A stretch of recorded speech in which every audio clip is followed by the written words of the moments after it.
Добрый день!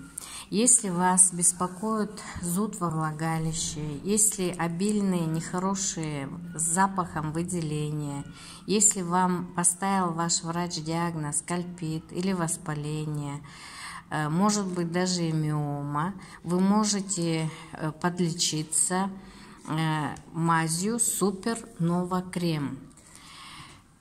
Для этого каждый вечер вы должны ставить тампоны во влагалище. Для этого вы должны сами приготовить тампон. Берете стерильный бинт, отрезаете и делаете из шарика тампон самодельный.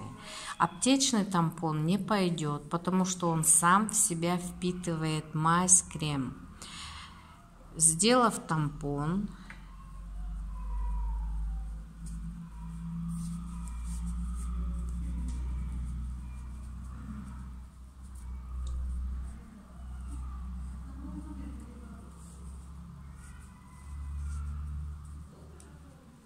вы на него накладываете Супер Нова Крем.